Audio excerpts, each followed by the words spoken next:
berbagi, merasakan lapar dan dahaga, menumbuhkan empati, agar kita menjadi manusia yang semakin peduli terhadap sesama. Di masa pandemi ini, kita menghadapi cobaan yang besar. Namun, insya Allah, semangat gotong royong dan rasa senasib sepenanggungan dapat menjadi ikhtiar dan modal kita untuk bersama keluar dari semua cobaan dan ujian ini. Semoga Ramadan kali ini membuat kita semakin peduli terhadap sesama manusia.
Assalamualaikum warahmatullahi wabarakatuh.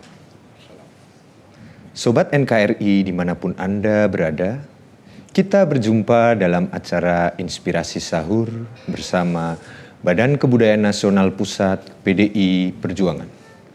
Pada Ramadan kali ini, sambil sobat sekalian menikmati santap sahur, kita akan membincang dan menimba ilmu mengenai Islam, dan kebangsaan.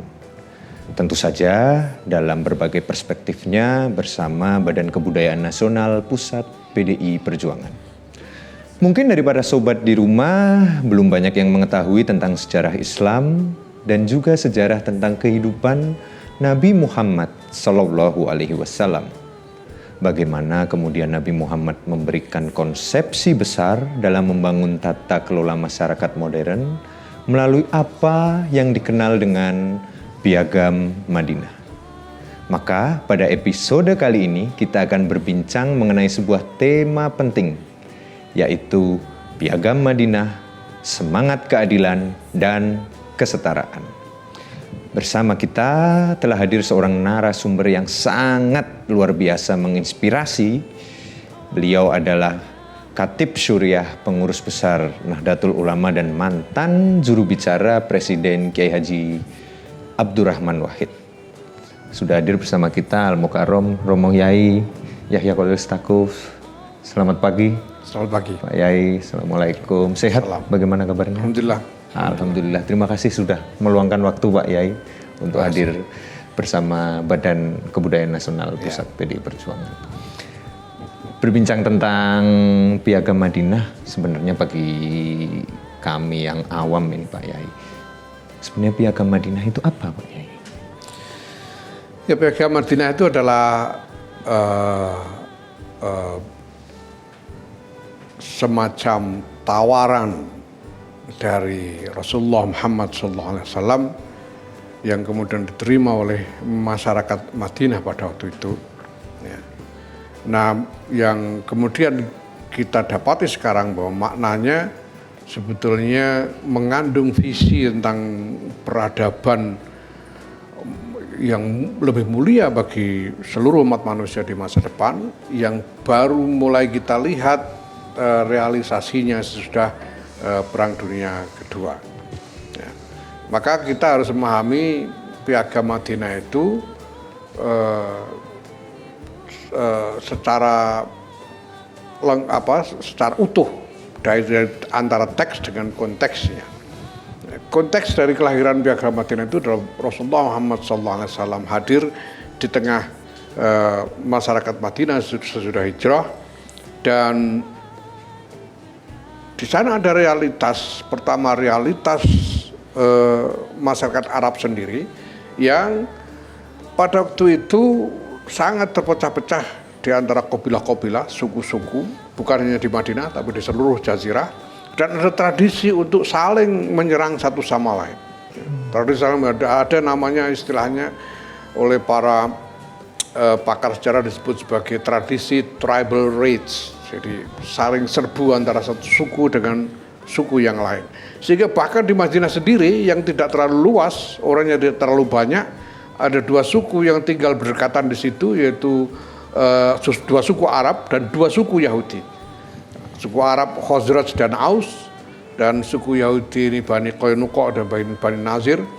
Dan ini memang karena sudah tradisi, itu cara mereka hidup, saling serang di antara mereka, sehingga dengan cara yang aneh sekali, karena di satu sisi Bani Khazraj ini bersekutu dengan Bani Qainuqa, Yahudi yang sebelah, sementara Bani Aus bersekutu dengan Bani Nazir, Yahudi yang sebelah lagi. Dan ini ada, kalau diperhatikan konflik di antara mereka ini jadi semacam konflik karena kebiasaan, jadi pointless konflik sebetulnya.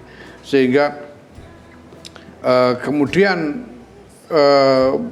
masyarakat itu tidak pernah mampu, tidak pernah bisa menciptakan kesempatan untuk membangun peradaban gara-gara tradisi konflik ini.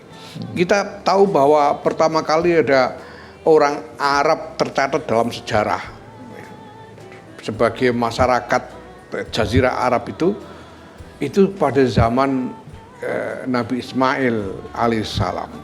Dan sejak zaman itu sampai zaman Sayyidina Muhammad SAW tidak ada perkembangan peradaban apapun. Karena mereka tidak sempat membangun peradaban gara-gara sibuk berkonflik di antara suku-suku itu. Ini yang pertama. Dan kedua adalah persaingan besar yang abadi antara Persia dengan Romawi yang juga tanpa ujung. Memang mereka berkonflik karena sekedar bersaing saja secara militer.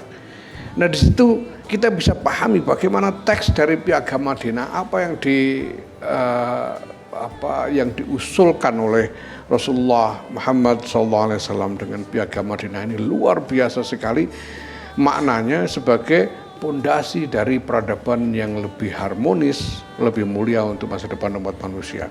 Karena di situ pertama menjamin keamanan siapapun. Itu yang pertama. Pertama jelas menghentikan konflik. Yang kedua menjamin keamanan siapapun di dalam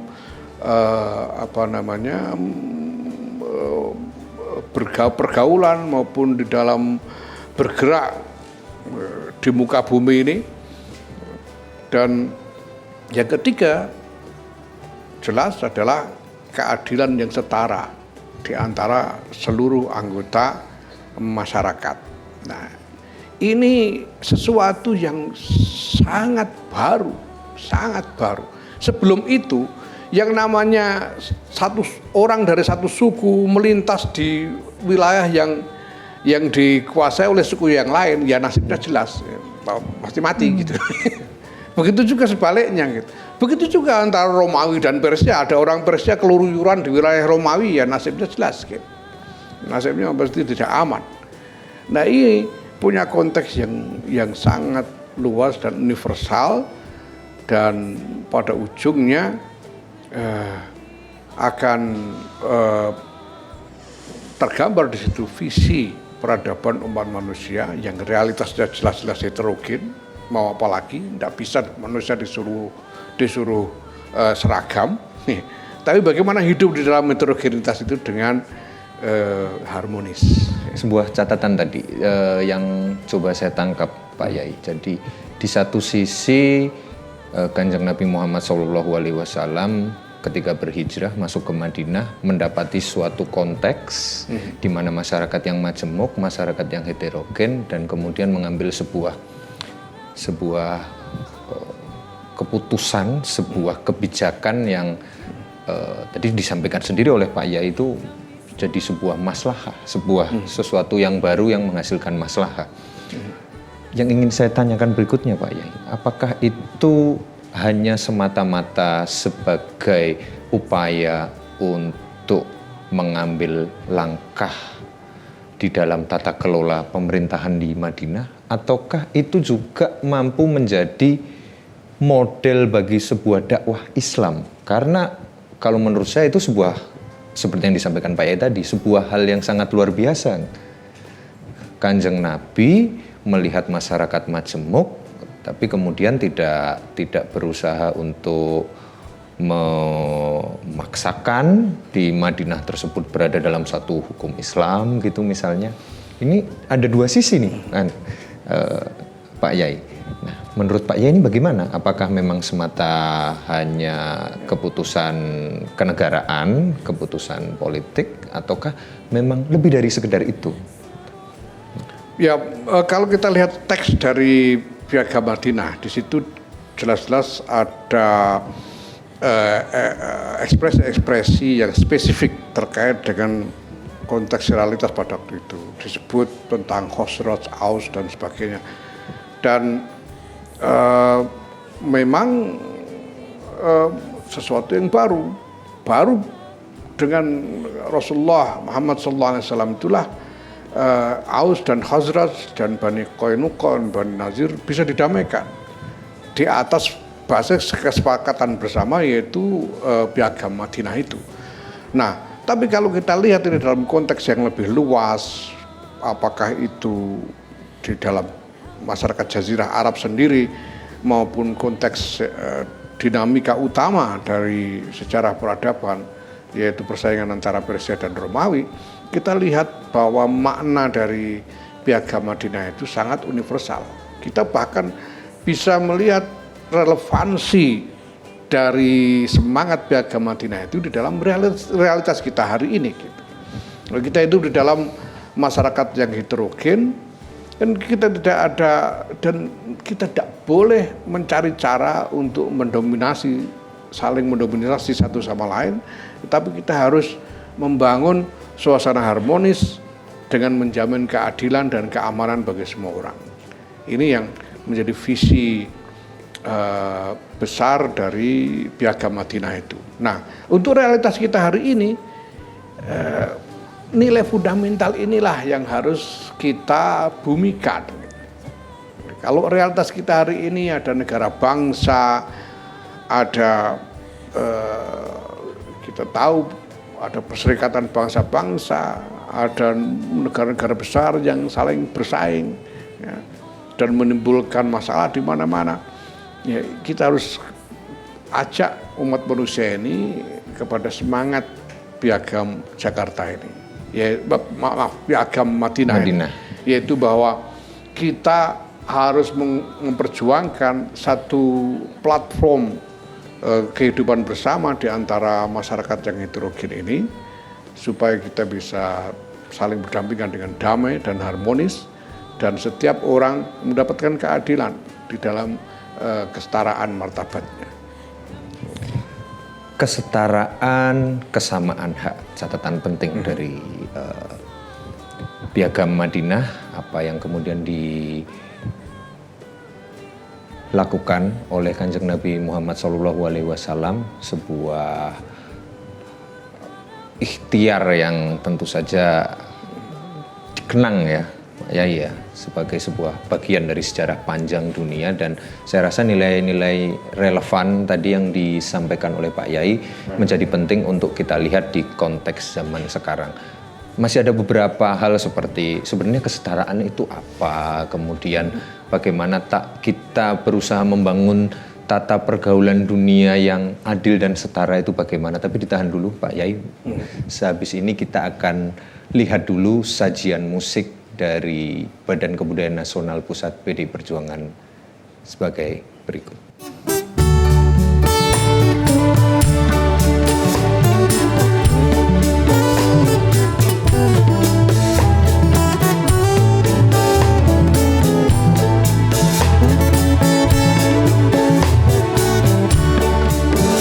Bermata tapi tak melihat, bertelinga tapi tak mendengar, bermulut tapi tak menyapa, berhati tapi tak merasa, berharta tapi tak sedekah, berbenda tapi tak berzakat, berilmu tapi tak beramal, berjalan tapi tak terarah. Semoga kita terhindar dari hal-hal sedemikian. Semoga kita menjauh dari sifat sedemikian.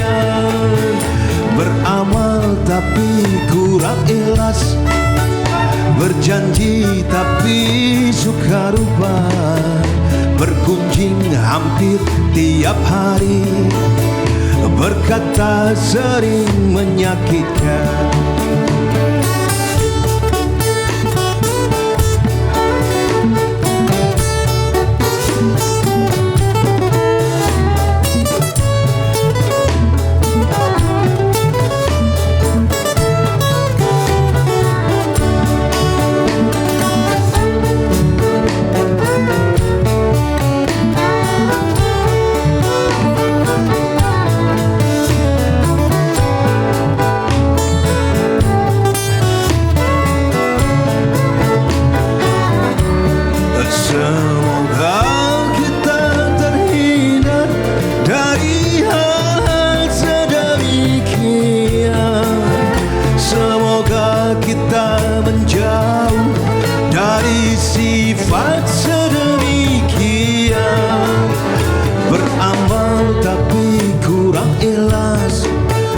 Berjanji tapi suka rupa, bergunjing hampir tiap hari, berkata sering menyakitkan, berkata sering menyakitkan. Bermata tapi tak melihat, bermata tapi tak melihat.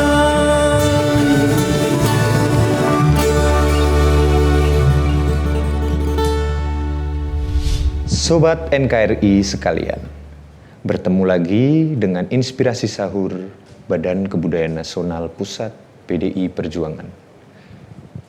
Kita masih membahas tentang Piagam Madinah, kesetaraan dan keadilan, menyambung tadi Pak Yai, Piagam Madinah sebagai satu upaya pembaharuan yang kemudian dibawa oleh Kanjeng Nabi Muhammad SAW. Tadi Pak Yai sendiri sudah sampaikan, ada nilai-nilai persamaan derajat, ada nilai kesetaraan yang tentu saja mencerminkan sebuah nilai Islam yang sangat luar biasa. Bagaimana kemudian nilai itu bisa kita tarik relevansinya untuk zaman sekarang, Pak Yai, di mana kita tahu kita hidup, masyarakat dunia hidup di tengah padatnya penduduk, di tengah perbedaan. Ketika kita berbicara negara, munculnya identitas etnosentrisme, munculnya identitas tribal, munculnya identitas keagamaan yang mengarah kepada ekstremisme. Apa nilai-nilai penting yang bisa diambil dari Piagam Madinah tersebut, Pak Yai? Ya, pertama-tama bahwa jelas Piagam Madinah itu menghadirkan visi tentang kesetaraan dan harmoni di tengah perbedaan. Karena Madinah itu heterogen sekali. Ketika Rasulullah Muhammad SAW pertama kali hadir di Madinah itu, dikumpulkan seluruh kaum mukminin di rumah sahabat Anas, dan baru terkumpul 90 orang saja. Bahkan banyak di antara orang-orang dari suku Khazraj dan Aus yang belum beriman gitu, masih banyak orang yang masih musyrik, masih kafir pada waktu itu. Tapi mereka semua diajak di dalam satu kesatuan yang harmonis bersama Rasulullah Muhammad SAW, termasuk bersama-sama dengan orang-orang Yahudi. Nah, ini adalah nilai yang fundamental sekali yang harus kita jadikan pegangan di dalam memandang masalah-masalah yang kita hadapi di hari ini gitu. Karena kita ini mewarisi sejarah yang problematis memang gitu. Kalau sekarang ini orang Islam punya persepsi yang penuh dengan diwarnai oleh permusuhan dengan orang-orang dari agama lain dan Kristen dan lain-lain, karena memang ada sejarah konflik di masa lalu gitu. Nah, kita harus membebaskan diri dari warisan masalah masa lalu ini untuk kemudian memperjuangkan masa depan yang lebih baik dengan inspirasi dari apa yang ditawarkan oleh Rasulullah Muhammad SAW, oleh Islam. Karena Islam ini dihadirkan sebagai kontribusi bagi seluruh peradaban umat manusia. Itu sebabnya dalam khutbah pada waktu Haji Wada ya, di Mina, Rasulullah Muhammad SAW menegaskan dengan sangat tandas sekali. Beliau menyampaikan, ayyuhan nas, ala inna abakum wahid wa rabbakum wahid, ala inna rabbakum wahid wa abakum wahid. Wahai manusia bukan hanya umat Islam, seluruh umat manusia, Tuhan kalian sama. Kalian mau ngaku nggak ngaku, itu Tuhannya itu satu. Nggak ngaku nggak masalah, tapi faktanya Tuhannya itu satu. Wa abakum wahid, bapak kamu satu, Adam.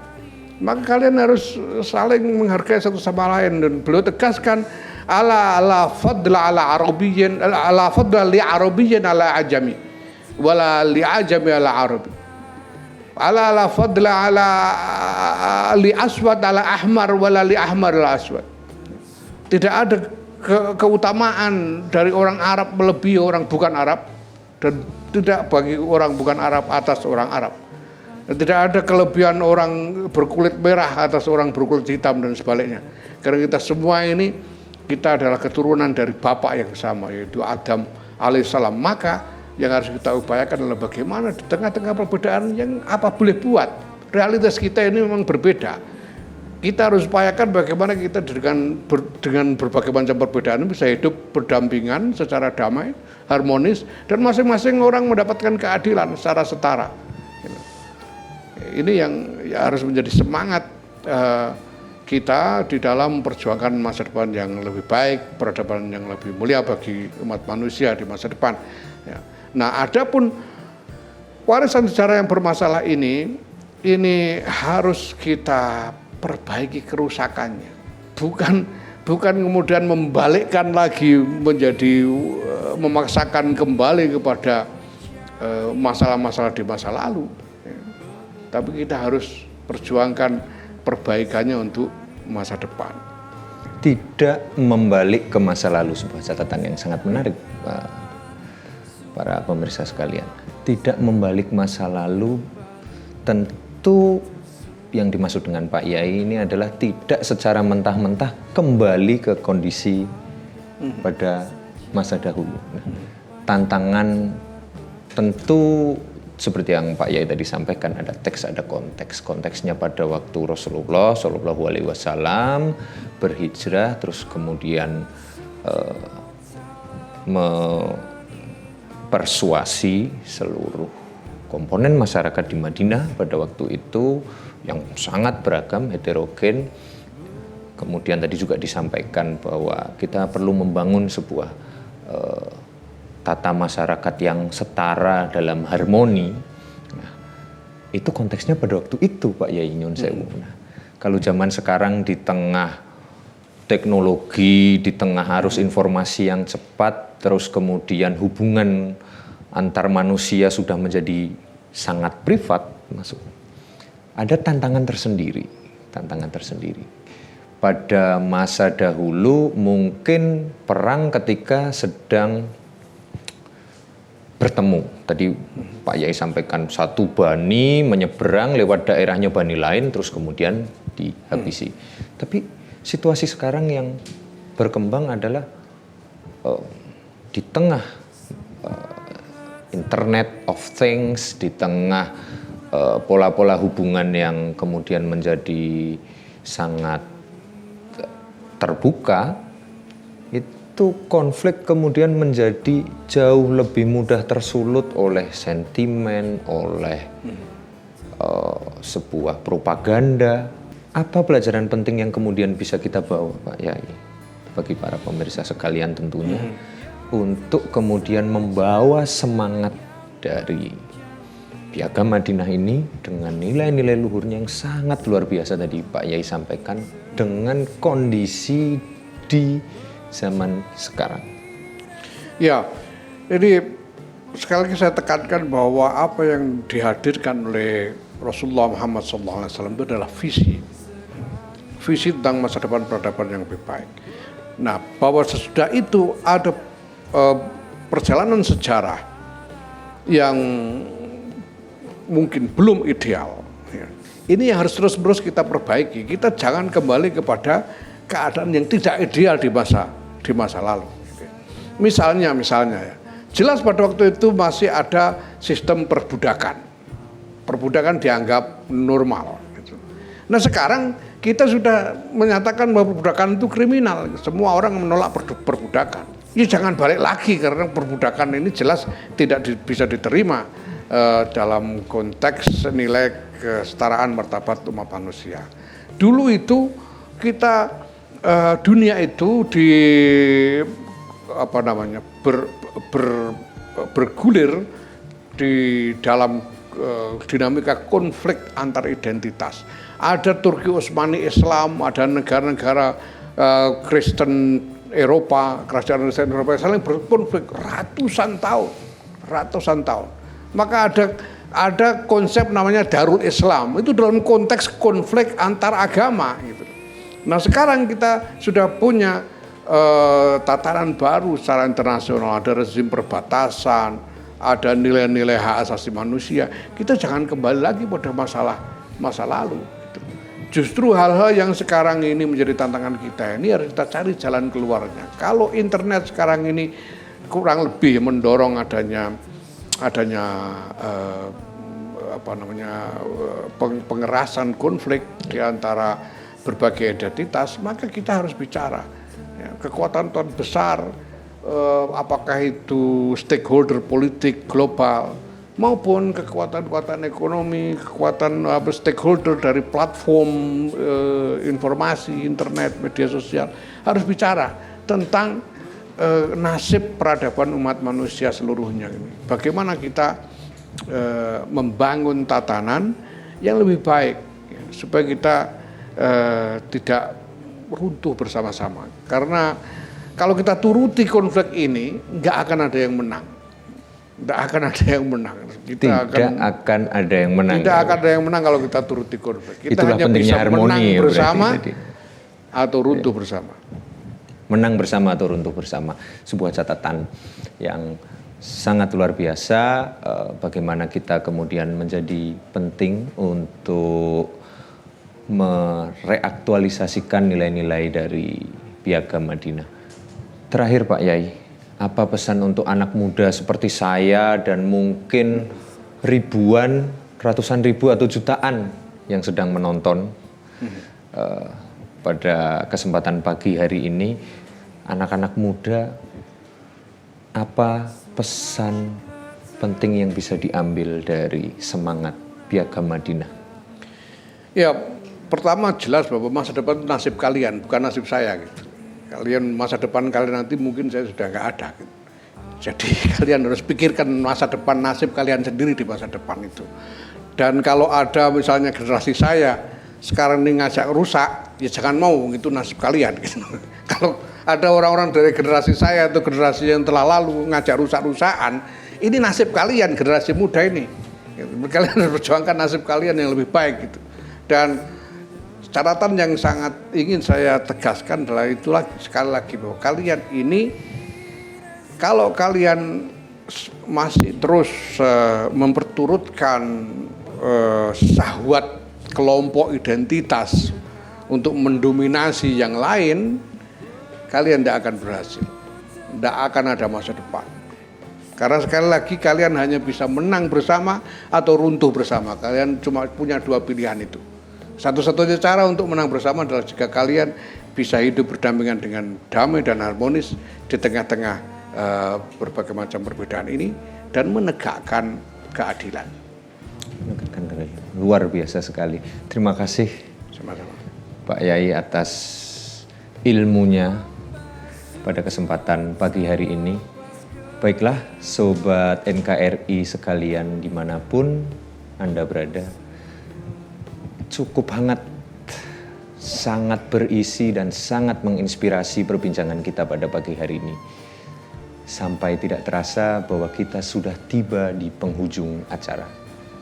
Meski demikian, pada pagi hari ini sedikit banyak kita telah belajar tentang bagaimana sesungguhnya ajaran-ajaran Islam sangat menjunjung tinggi nilai-nilai kemanusiaan dan kebangsaan, khususnya lagi, spesial lagi, tentang Piagam Madinah yang merupakan sebuah inspirasi dalam membangun sebuah tata pergaulan dunia yang lebih baik.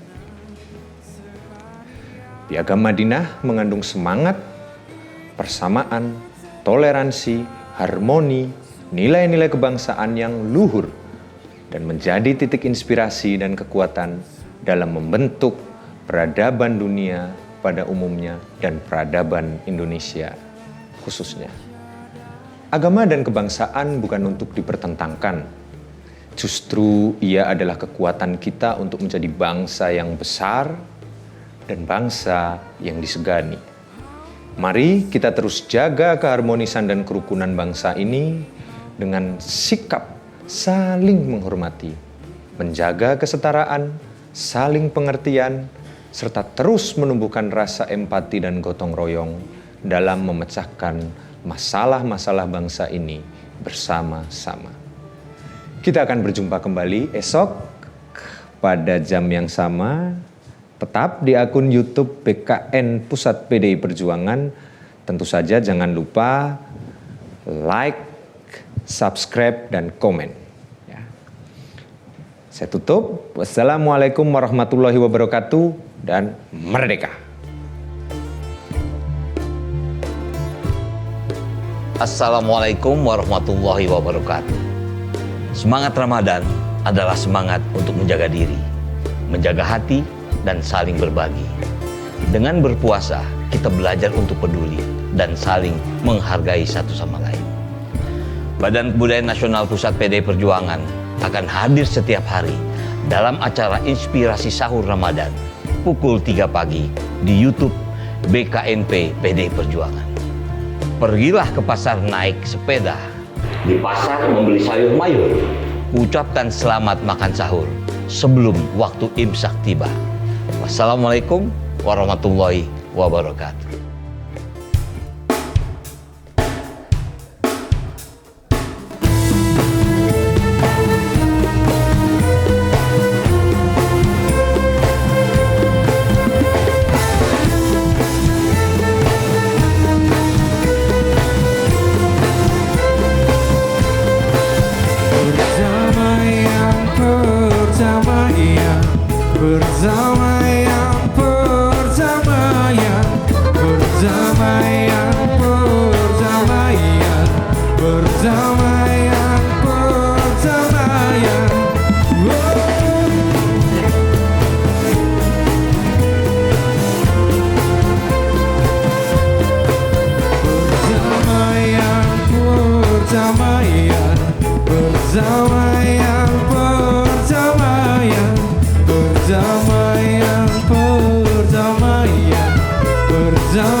Perdamaian